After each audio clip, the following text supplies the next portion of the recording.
नमस्कार, बहुत स्वागत है आप सभी का। आपके साथ मैं हूं सोनल और आप देख रहे हैं सात की बिसात। छत्तीसगढ़ में राज्य सरकार ने बेरोजगार युवाओं को 2,500 रुपए भत्ता देने का ऐलान किया। भत्ता देने की शुरुआत भी अप्रैल महीने से हो गई। अब तक प्रदेश के 90,000 बेरोजगार युवाओं का भत्ता स्वीकृत हो चुका है, लेकिन अब भत्ते के लिए उच्च शिक्षित युवाओं के आवेदन ने हर किसी को चौंका दिया। साथ ही इसे लेकर जमकर सियासत भी हो रही है। एक रिपोर्ट।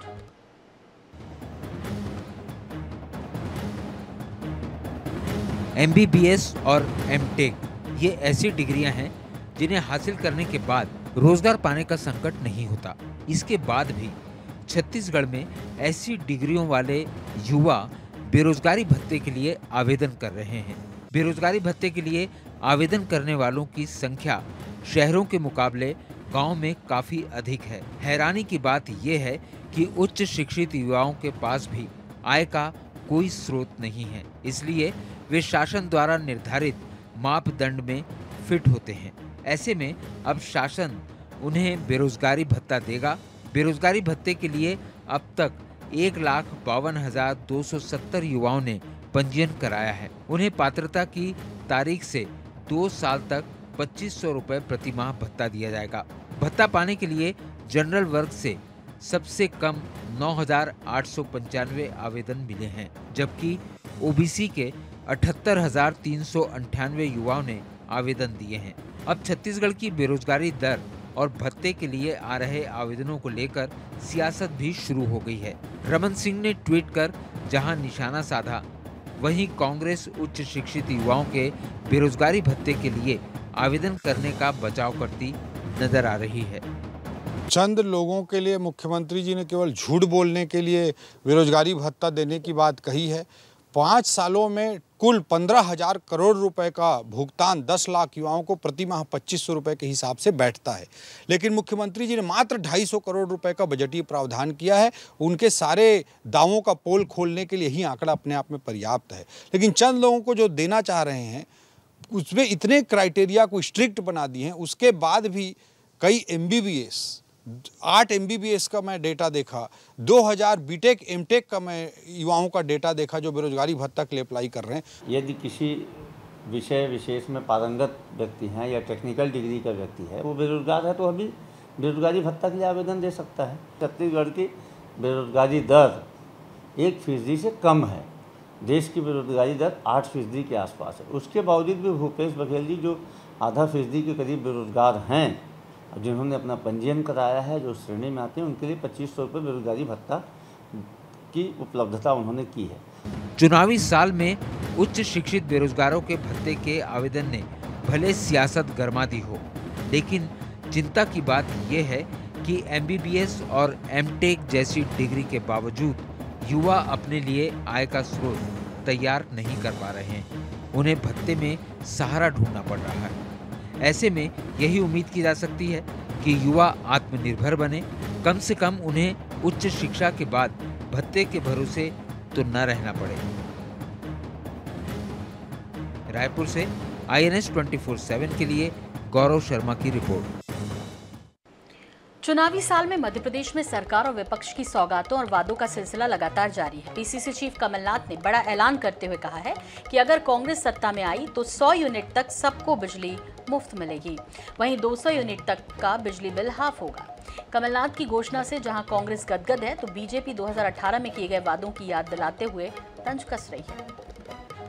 मैं कह रहा हूं कि 100 रुपए की बिजली माफ और 200 unit half, 200 unit half, 100 unit माफ और 200 यूनिट हाफ। मध्य प्रदेश में विधानसभा चुनाव से पहले राजनीतिक दल वादों और घोषणाओं की झड़ी लगाए हुए हैं। पूर्व मुख्यमंत्री कमलनाथ ने धार जिले के बदनावर में गुरुवार को बड़ी घोषणा की। उन्होंने वादा किया कि प्रदेश में कांग्रेस की सरकार आने पर 100 यूनिट तक बिजली बिल माफ होगा और 200 यूनिट के लिए बिल हाफ होगा। कमलनाथ की इस घोषणा पर बीजेपी सवाल उठाते हुए 2018 के वादे याद दिला रही है। वहीं कमलनाथ के वादे पर कांग्रेस गदगद है। कांग्रेस कमलनाथ को भरोसे का प्रतीक और वचन का पक्का बता रही है। कांग्रेस के ठग पत्र में अब जनता नहीं फंसने वाली है। आप बिजली की बात कर रहे हैं, आपके तो उस समय के जो मंत्री रहे वो कहते हैं कि चमगादड़ जिम्मेदार है, इसीलिए वापस से अंधकार आ गया है मध्य प्रदेश के अंदर। तो बंटाधार 1 के बाद बंटाधार 2 का आपका रिकॉर्ड है। मुझे नहीं लगता कि इस बार आपके इस कुचक्र में कोई आने वाला है? कमलनाथ जी ने ये निर्णय लिया और घोषणा भी करी है कि हम सरकार में आएंगे तो हमारा ये वचन है कि 100 यूनिट तक कोई भी पैसा नहीं लिया जाएगा, पूरी तरह फ्री रहेगा और जो 200 यूनिट होंगे उनको आधा ही लिया जाएगा, सिर्फ 100 यूनिट के पैसे देने पड़ेंगे। जनता जनार्दन को इस चीज की जरूरत है। कमलनाथ ने बिजली के मुद्दे पर 2018 के चुनाव से पहले की गई घोषणाओं को आगे बढ़ाया। कमलनाथ ने प्रदेश की जनता से किया बड़ा वादा, 100 यूनिट तक बिजली होगी मुफ्त, 200 यूनिट तक बिजली का बिल होगा हाफ, सभी बिजली उपभोक्ताओं को मिलेगी छूट। 2018 में दिया था बिजली बिल हाफ का नारा। प्रदेश में हर चुनाव में बिजली पानी सड़क होता है बड़ा मुद्दा। सरप्लस बिजली पैदा करता है मध्य प्रदेश। देश और प्रदेश में मुफ्त देने वाली सियासत अपने चरम पर है। बीजेपी देती है तो कांग्रेस सवाल खड़े करती है, अगर कांग्रेस देती है तो बीजेपी। लेकिन मुफ्त की रेवड़ी बांटने वाली सियासत से देश और समाज का कितना भला होता है ये तो पता नहीं। हाँ, सियासत करने वाले इसके सहारे वोटों की फसल जरूर काटते हैं। भोपाल से मनीष त्रिपाठी की रिपोर्ट।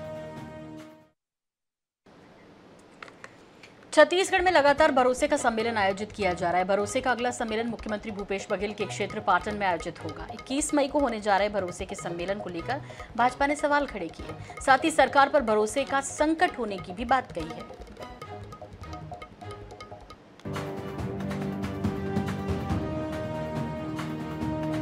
छत्तीसगढ़ में साल के अंत में चुनाव हो रहा है। अब चुनाव में कुछ ही महीने बचे हैं। ऐसे में कांग्रेस सरकार हर वर्ग को साधने में जुटी है।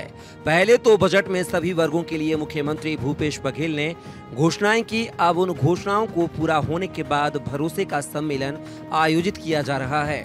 किसान, मजदूर, आंगनबाड़ी कार्यकर्ताओं से लेकर कोटवारों के भी सम्मेलन आयोजित किए जाएंगे। अब राजीव गांधी किसान न्याय योजना की राशि अंतरित करने पाटन में भरोसे का सम्मेलन होने जा रहा है। 21 मई को होने वाले इस सम्मेलन में राहुल गांधी, कांग्रेस अध्यक्ष मल्लिकार्जुन खड़गे से लेकर किसी अन्य नेता को बुलाने की तैयारी भी हो रही है। दरअसल इन सम्मेलनों के माध्यम से सरकार यह संदेश देना चाहती है कि भूपेश सरकार ने सभी वर्गों के लिए काम किया है। सरकार को सभी वर्गों का भरोसा हासिल है। भरोसा भारतीय जनता पार्टी का अपने आप पे ख़त्म हो गया। दरअसल उनको भरोसा नहीं है कि कैसे राजनीति करें। सत्ता में वापसी का उनके पास कोई रास्ता दिख नहीं रहा है। हमारी सरकार हर वर्ग के लिए काम कर रही है। आज भरोसे के सम्मेलन में हितग्राही आके सरकार के प्रति अपना आभार प्रदर्शन करते हैं, सरकार के प्रति अपना भरोसा जताते हैं। और सरकार ने जो भरोसा दिया है, चाहे न्याय का भरोसा हो, चाहे युवाओं को, चाहे किसानों को, चाहे महिलाओं को, ये उसका सम्मेलन है। भारतीय जनता पार्टी इसमें टीका टिप्पणी करके अपने खीर को निकालने का काम कर रही है। कांग्रेस के इस दावे से भाजपा इत्तेफाक नहीं रखती है, लिहाजा इस कार्यक्रम पर तंज कसती है। प्रदेश भाजपा अध्यक्ष अरुण साव कहते हैं, सरकार पर जनता का भरोसा खत्म हो गया है, इसलिए उसे भरोसे का सम्मेलन आयोजित करने की जरूरत पड़ रही है। देखिए, जिस प्रकार से 4.5 साल का इस सरकार का कार्यकाल रहा है, कांग्रेस पार्टी को आज सरकार को भरोसे का संकट हो गया है और इसलिए कांग्रेस पार्टी को भरोसे का सम्मेलन करना पड़ रहा है। तो कांग्रेस पार्टी ने मान लिया है कि जनता ने उस पर भरोसा करना छोड़ दिया है। चुनावी साल में कांग्रेस को भरोसे के सम्मेलनों का कितना लाभ मिलता है, यह तो चुनाव में ही पता चलेगा। वहीं बीजेपी के तंज से जनता कितनी सहमत है, यह भी चुनाव नतीजे से ही सामने आएगा। रायपुर से INS 24/7 के लिए गौरव शर्मा की रिपोर्ट। चंबल संभाग में विवाद के केंद्र में रहे गुर्जर सम्राट मिहिर भोज का विवाद अभी भी शांत नहीं हुआ। प्रशासन और कोर्ट कचहरी के बीच मामला उलझा हुआ है। वहीं अब गुर्जर समाज ने एक ऐसा दावा किया जिससे विवाद पैदा हो सकता है। दरअसल समाज के नेताओं का दावा है कि भारत के महान सम्राट पृथ्वीराज चौहान भी गुर्जर समाज से थे। इस संबंध में इतिहासकारों की बातों को भी नजरअंदाज किया गया है।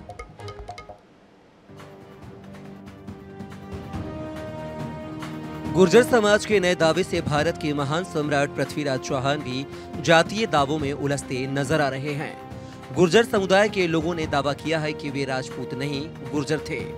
ऐसे में पृथ्वीराज चौहान की जयंती पर गुर्जर समाज ने मुरार स्थित संभाजी कॉलोनी के गुर्जर भवन में जयंती समारोह का आयोजन किया। ओबीसी महासभा के बैनर तले हुए इस आयोजन में ओबीसी नेताओं के साथ बड़ी संख्या में गुर्जर समुदाय के लोग मौजूद रहे। कार्यक्रम को यदुवंशी महासभा के अध्यक्ष रूपेश यादव और गुर्जर नेता सियाराम हरसाना ने भी संबोधित किया। आज यहाँ ग्वालियर में मुरार में हम लोगों ने जो सम्राट हुए पृथ्वीराज, जिन्होंने अपने देश को बचाया है, उनकी जयंती मनाई जा रही है। और ये राष्ट्र पुरुष थे। दुर्भाग्य इस देश का देखिए कि एक तरफ हम लोग हिंदू राष्ट्र बनाना चाहते हैं, एक तरफ हम भारत को सनातन राष्ट्र बनाना चाहते हैं। देश की स्थिति देखिए आप देखिए, जिन्होंने देश को 32 साल की उम्र में, केवल 32 साल उम्र थी पृथ्वीराज की, वो इतना सूरमा हुआ कि इन्होंने अपने यहाँ दूसरे विदेशियों को घुसने नहीं दिया। एक किताब नहीं है, एक फहरिस्त नहीं है, एक आर्टिकल नहीं है। इतने विदेशी देशी लेखकों ने लिखा है, उसको मान नहीं रहे, उसको जान नहीं रहे, जान के भी मान नहीं रहे। ये बड़ा दुर्भाग्य हमारे फोर्ट है। और दावे तो आप किसी भी चीज पे कर सकते हो, ठीक है ना। मैं यहाँ पे बताऊं कि दावे सबसे ज्यादा अगर किए जाते हैं ना, तो चंबल संभाग में ही दावे किए जाते हैं। उसका कारण ये है कि इनके लोग, हमारे लोगों ने मंत्री विधायक बना दिए, तो हमारे लोगों ने सत्ता की चाबी इन्हें दे दी, इन्हें ताकतवर बना दिया, जिस कारण ये लोग अब तो हमारे महापुरुषों पर दावे करने लगे। और अगर यही हाल रहा तो कल के दिन तो जो हमारी जमीनों पे, प्लॉटों पे भी ये अपने दावे करने लगेंगे। तो अब ये चीज सहन नहीं होगी, इसलिए हम खुलकर अब सामने हैं और अपना इतिहास हम बताने के लिए अग्रसर हैं और बताते रहें। दिल्ली हाई कोर्ट के आदेश का हवाला देते हुए गुर्जर नेताओं ने पृथ्वीराज चौहान को गुर्जर बताया। साथ ही अपनी बात की पुष्टि के लिए कुछ इतिहासकारों के नाम भी लिए। वहीं ऐसे महापुरुष को अन्य वर्ग का बताने पर आपत्ति की। बहरहाल राजपूत समाज की ओर से कोई प्रतिक्रिया अभी तक सामने नहीं आई है, लेकिन समझने की बात यह है कि महापुरुष तो पूरे देश और समाज के होते हैं। उनके कार्यों और व्यक्तित्व से सभी लोग प्रेरणा लेते हैं।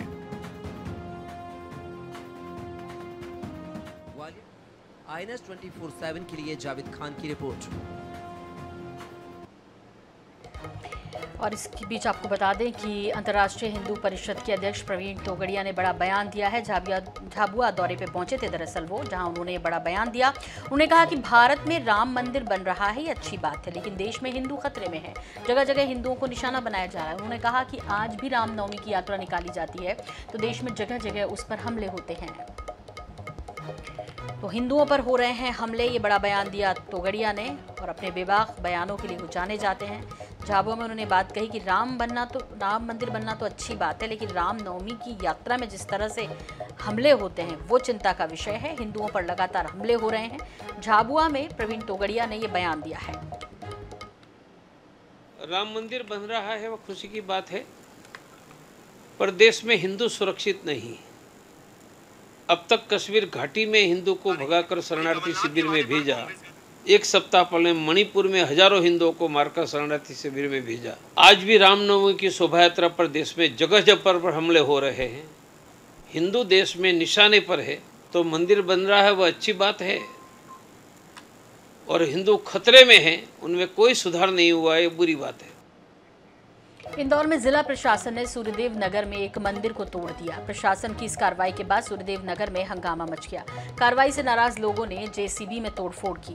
लोगों के विरोध के बाद महापौर ने मामले में संज्ञान लिया और नगर निगम के 2 अधिकारियों को सस्पेंड कर दिया। उन्होंने स्थानीय लोगों को मंदिर बनवाने का भरोसा भी दिलाया। दरअसल जिला प्रशासन की टीम अचानक जेसीबी लेकर गांव में पहुंच गई थी और प्रशासनिक अधिकारियों ने बिना किसी बात किए मंदिर पर बुलडोजर चला दिया। इसके बाद इलाके में तनाव फैल गया। खबर मिलने के बाद MIC सदस्य बबलू शर्मा भी मौके पर पहुंचे और स्थानीय लोगों के साथ धरने पर बैठ गए थे। यहीं के कुछ लोग हैं जिन्होंने इसका विरोध किया है। 4-5 लोग ऐसे हैं जिन्होंने विरोध किया है और बाकी के सब पक्ष में हैं और उन्होंने कंप्लेंट की और आज आके उन्होंने मंदिर भी तोड़ दिया। अभी फिर आप लोग क्या निर्णय लिया है? सब हम लोगों ने ये निर्णय लिया है, हमारे जो पार्षद है बबलू शर्मा जी, उन्होंने भी पैसे दिए हैं और विधायक है जो हमारे जीतू पटवारी जी, उन्होंने भी पैसे दिए और मंदिर यहीं पे बनेगा और इससे बड़ा मंदिर बनेगा। मध्य प्रदेश के मुख्यमंत्री शिवराज सिंह चौहान प्रदेश की बेटियों के कल्याण के लिए कई योजनाएं चला रहे हैं। अब उन्होंने बहनों को समाज में बराबरी दिलाने की ठानी है और इसी कड़ी में शिवराज सिंह चौहान ने लाडली बहना योजना शुरू की। इस योजना में पात्र बहनों को हर महीने 1000 रुपए मिलेंगे, जिससे बहनें खुशहाल होंगी। और आइए अब अगली खबर का रुख कर लेते हैं। मध्य प्रदेश के मुख्य सचिव इकबाल सिंह बैस को एक बार फिर 6 महीने का एक्सटेंशन मिल गया। उनका कार्यकाल इसी महीने खत्म होने वाला था। सीएम शिवराज सिंह चौहान के पसंदीदा अधिकारियों में इकबाल सिंह बैस की गिनती होती है। यही कारण है कि उन्हें दूसरी बार सेवा विस्तार दिया गया। मध्य प्रदेश के मुख्य सचिव इकबाल सिंह बैस को एक बार फिर एक्सटेंशन दे दिया गया है। केंद्र सरकार ने उनके एक्सटेंशन के आदेश जारी कर दिए हैं। यह विस्तार 1 जून से 30 नवंबर 2023 की अवधि के लिए मान्य रहेगा। वहीं मध्य प्रदेश में नवंबर-दिसंबर में विधानसभा चुनाव होने हैं। ऐसे में साफ है कि चुनावों की तारीखों की घोषणा हो चुकी होगी और 30 नवंबर 2023 को राज्य में आदर्श आचार संहिता प्रभावी होगी। तब तक इकबाल सिंह बैस ही प्रदेश के प्रशासनिक मुखिया बने रहेंगे। अगर प्रदेश में अभी तक प्रमुख सचिवों के एक्सटेंशन मिलने की बात करें तो अब तक 5 सीएस को मिला एक्सटेंशन। इकबाल सिंह बैस 1 दिसंबर 2022 से 30 नवंबर 2023, बीपी सिंह 1 जुलाई से 31 दिसंबर 2018 तक, आर परशुराम 2012-13 में 6 माह, हरीश खन्ना 1989-90 में 4 महीने, आरपी कपूर 1990-91 में 6 माह। इकबाल सिंह बैस का रिटायरमेंट 30 नवंबर 2022 को हुआ था। तब तक राज्य सरकार ने किसी और अधिकारी को मुख्य सचिव के तौर पर नहीं चुना था। जिस दिन बैस रिटायर हो रहे थे उसी दिन 6 महीने का एक्सटेंशन उन्हें दिया गया था। मुख्यमंत्री शिवराज सिंह चौहान ने स्वयं इकबाल सिंह बैस के एक्सटेंशन को लेकर प्रयास किए थे। देखिए, मध्य प्रदेश में इकबाल सिंह जी को एक्सटेंशन मिलना कोई बड़ी बात इसलिए नहीं है कि जब पहला एक्सटेंशन मिला था तभी तय हो गया था कि लगभग 1 साल का मिलेगा। ये और दूसरी है कि ऑर्डर 6-6 महीने के किए जा रहे हैं। इकबाल सिंह जी का एक्सटेंशन मिलना शिवराज जी की इच्छा पर निर्भर था, जो हो चुका है। अब चुनाव जो है शिवराज सिंह चौहान और इकबाल सिंह जी की टीम ही कराएगी, ये तय हो गया। केंद्रीय कार्मिक एवं प्रशिक्षण विभाग ने 17 मई को सामान्य प्रशासन विभाग के प्रमुख सचिव को सूचना दी कि राज्य सरकार ने 6 मई को पत्र लिखकर 1985 बैच के आईएएस अफसर और मुख्य सचिव इकबाल सिंह बैस के कार्यकाल को बढ़ाने का अनुरोध किया था। इसे मान्य कर लिया गया है। साफ है कि अब 30 नवंबर 2023 तक इकबाल सिंह बैस मुख्य सचिव बने रहेंगे। यह एक्सटेंशन AIS CSRM रूल्स 1960 के तहत AIS DCRB रूल्स 1958 के नियम 16(1) को शिथिल करते हुए दिया गया है। दिनेश शुक्ल, INS 24/7 भोपाल। 10वीं और 12वीं के रिजल्ट से पहले सोशल मीडिया पर ऑनलाइन ठगी करने वाले गिरोह सक्रिय हैं। MP बोर्ड के पेपर लीक होने के बाद अब एक बार फिर जालसाज व्हाट्सएप ग्रुप का सहारा ले रहे हैं। व्हाट्सएप ग्रुप पर स्टूडेंट से 85% से भी अधिक नंबरों का वादा किया जा रहा है, साथ ही ओरिजिनल मार्कशीट देने का दावा भी। व्हाट्सएप पर चल रहे इस तरह के मैसेज से बोर्ड बेसख्ते में है।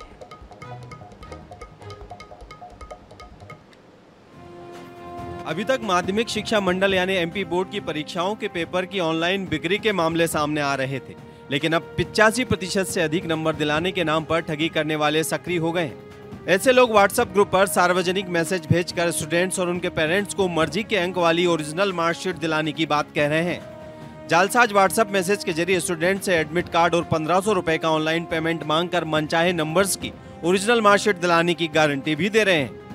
MP बोर्ड के नाम पर हो रही जालसाजी को इस तरह दिया जा रहा है अंजाम। MP बोर्ड के रिजल्ट को लेकर ऑनलाइन जालसाज active strong study WhatsApp group के जरिए जालसाजी।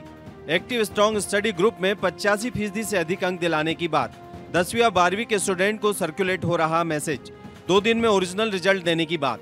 खुद को MP बोर्ड का कर्मचारी बता रहे जालसाज। कुछ लोगों के द्वारा मनचाहे नंबर दिलाने वालों से उनके व्हाट्सएप पर संपर्क किया गया तो जालसाजों ने अगले 2 दिन में रिजल्ट तैयार होने की बात करते हुए जल्द ही एडमिट कार्ड और 1500 रुपए का पेमेंट भेजने की बात कही। जब काम करवाने वाले इन लोगों की पहचान को जानना चाहा तो उन्होंने MP बोर्ड के भोपाल दफ्तर में ही काम करना बताया। वहीं रिजल्ट तैयार होने से पहले ही मांगे गए पेमेंट को भेजने की बात भी उन्होंने की। वहीं इस मामले में MP बोर्ड के अफसर खुद को पूरी तरह अनजान बता रहे हैं और कहा कि मनचाहे रिजल्ट दिलाने जैसे मैसेज संबंधी कोई शिकायत उनके सामने नहीं आई है। अब देखना यह होगा कि बच्चों के भविष्य से खिलवाड़ करने वालों के खिलाफ बोर्ड क्या एक्शन लेता है। भोपाल से INS 24/7 के लिए प्रिंस गुप्ता की रिपोर्ट। और इसी के साथ बुलेटिन में फिलहाल इतना ही। दीजिए इजाजत, नमस्कार।